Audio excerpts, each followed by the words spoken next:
Welcome, dear student, in today's lecture of Engineering Chemistry first for semester first, and our module is water.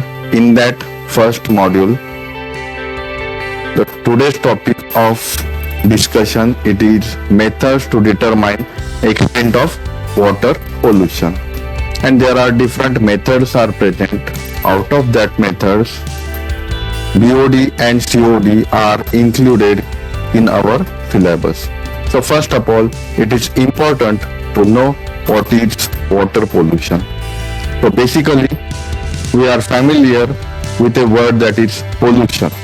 Any physical, chemical and biological changes occur in a surrounding media are called as a pollution. And there are different types of pollutions are present, that is water pollution, air pollution, soil pollution, noise pollution.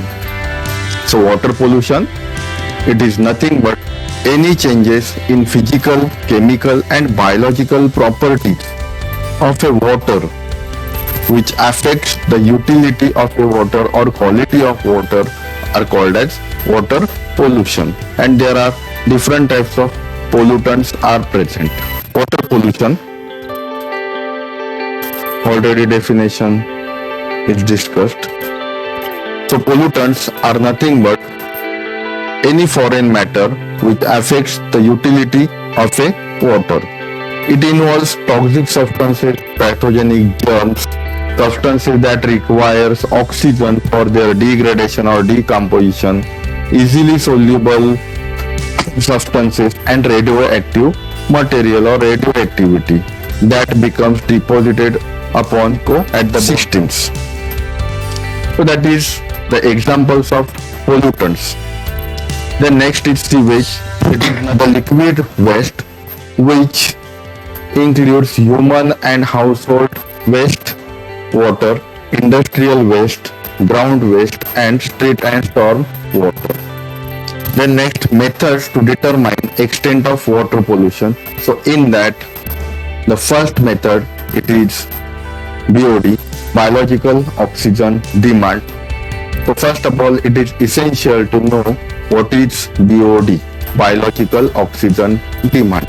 So BOD, it is nothing but the amount of oxygen required for degradation or decomposition or oxidation of organic matter present in a water sample under aerobic condition at 20 degrees Celsius, and incubation period is required, that is 5 days.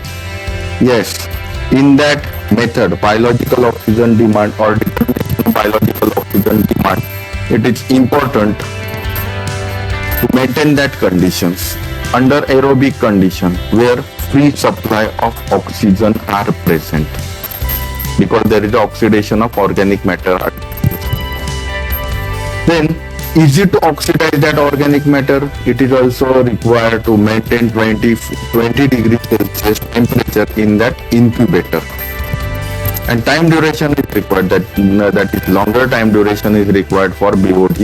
It is a drawback, we consider as a drawback of biological oxygen demand, but it is essential to measure or determine the biological oxygen demand of a water sample.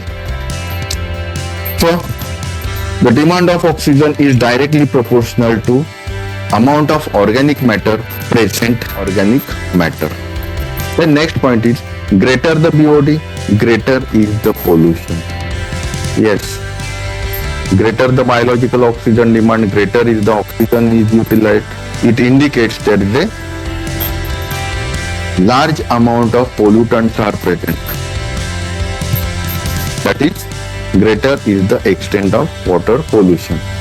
Drinking water should have biological oxygen demand, that is BOD, is preferably less than 1 parts per million.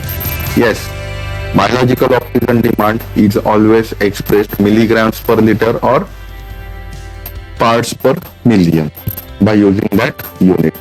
And this is the simple reaction. Organic matter, not only organic matter, that organic matter are present in a provided water sample. So that water sample are used for testing in presence of oxygen, that is aerobic condition. in presence of microorganisms, and whatever the organic matters are present, they get oxidized and converted into CO2 and H2O. So process, it contains two different parts. Whatever the diluted samples are provided are taken in two stoppered bottle having volume is 300 ml. So that bottles are noted as bottle number 1 and bottle number 2. The dissolved oxygen content of bottle number 1 is immediately measured as the sample is provided and get diluted. So their dissolved oxygen content is easily measured by Winkler's method and noted as a DO1.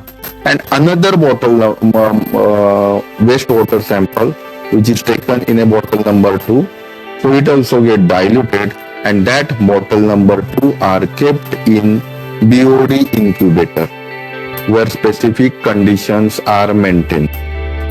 20 degrees Celsius aerobic condition is there. An incubation period is required, that is 5 days. So BOD bottle number 2 from that incubator, and after removing, immediate we measure the dissolved oxygen content from that bottle sample. So let us see the diagram. Known volume of sewage water sample are provided, and that water sample after dilution taken in a BOD bottle number 1 and immediately measured the dissolved oxygen content of that bottle and noted as DO1. At the same time, another bottle incubated at 20 degrees Celsius for a period of 5 days. Then unused oxygen is determined, DO2. So this is the diagram, BOD bottle number 2. In that similar way, we take a known weight of organic wastewater sample or sewage water sample and get diluted. Incubator, keep that bottle in incubator 20 degrees Celsius, that is the condition, and incubation period, that is 5 days. So that bottle number 2 are kept in a incubator.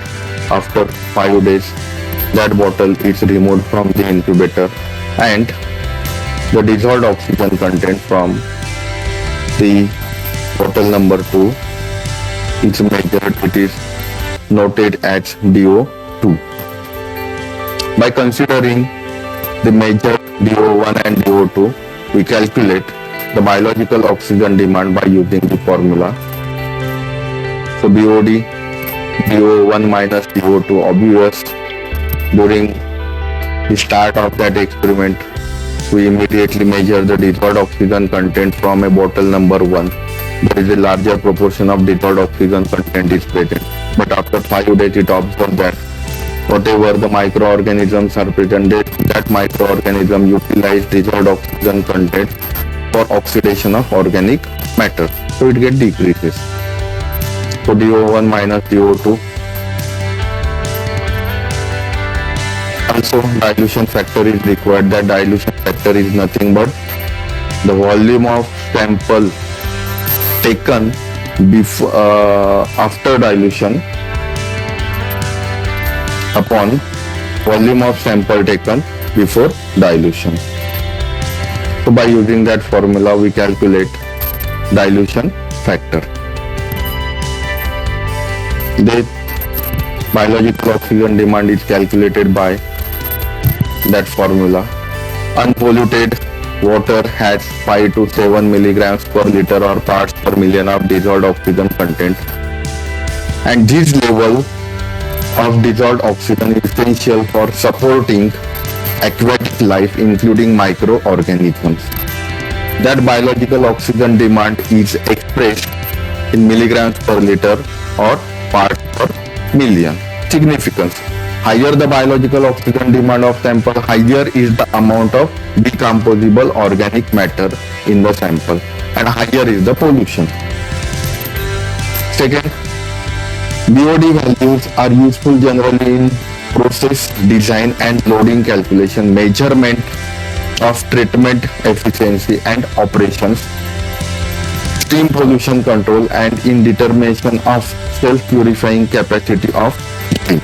So that is the significance of biological oxygen demand. So that is all about biological oxygen demand, which is one of the most important method used to determine the extent of water pollution present in a provided water sample. Okay, I am stop here. Thank you.